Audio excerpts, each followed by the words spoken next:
नमस्कार मित्रांनो,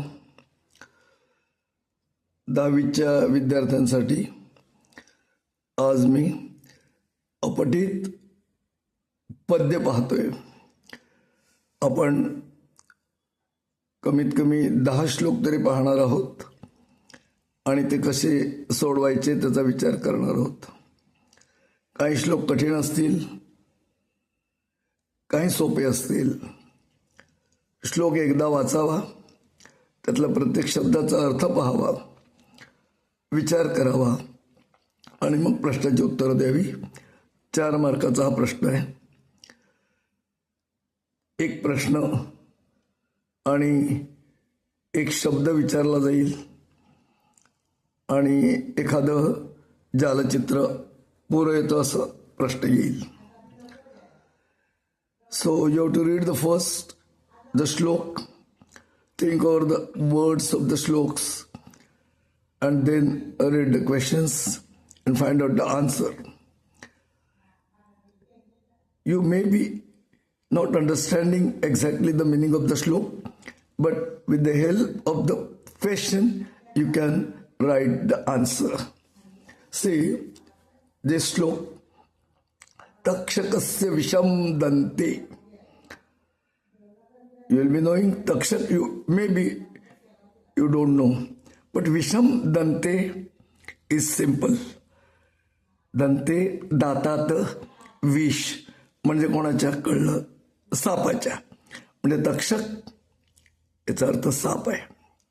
मक्षिकायाच मस्तके. मक्षिका म्हणजे माशी, फ्लाय, आणि तिच्या डोक्यात विष असतं. वृश्चिकस्य विषम पृच्छे. पुच्छे म्हणजे शेपटीत. वृश्चिक म्हणजे विंचू, आणि विंचू डसतो म्हणजे तो शेपटी मारतो, दात नव्हे. आणि सर्वांगे दुर्जनस्य तत्. तत् म्हणजे ते म्हणजे विष.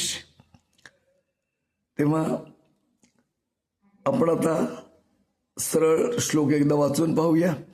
तक्षकस्य विषम दंते, मक्षिकायाः च मस्तके, वृश्चिकस्य विषम पुच्छे, सर्वांगे दुर्जनस्य तत्.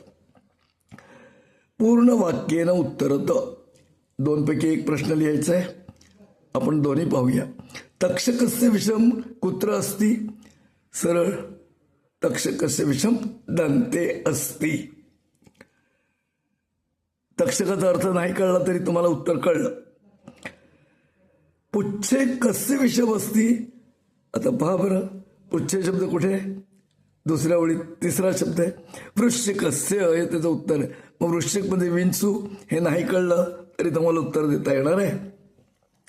आणि आता जालचित्राकडे पहा. दंते, पहिला शब्द लिहा. तक्षकस्य मस्तके, मक्षिकायाः, वृश्चिकस्य विषम. विषम पाहिजे ना. पुच्छे दिलेला आहे वृश्चिकस्य, आणि सर्वांगे दुर्जनस्य. 2 मार्क सहज मिळणार आहेत. आणि 1 मार्कासाठी समानार्थक शब्द लिखत असत तक्षक. आता आपण पाहिलं की दंते म्हणजे दातात कोणाचे विष आहे? तर सापाच्या. मग सर्प लिहिलं तरी उत्तर बरोबर आहे. अशा तऱ्हेने हा पहिला श्लोक आज आपण पाहिलाय. आपण उद्या परवा एक श्लोक पाहत जाऊ आणि समजून घेऊ. निदान यातलं तंत्र तुम्हाला जरी कळलं, the technique of the writing the answer, हे तुम्हाला कळलं की हे 4 मार्क तुम्हाला सहज मिळतील. असेच माझे चॅनल पाहत चला, अभ्यास करत चला आणि एक मार्क मिळवत चला. धन्यवाद.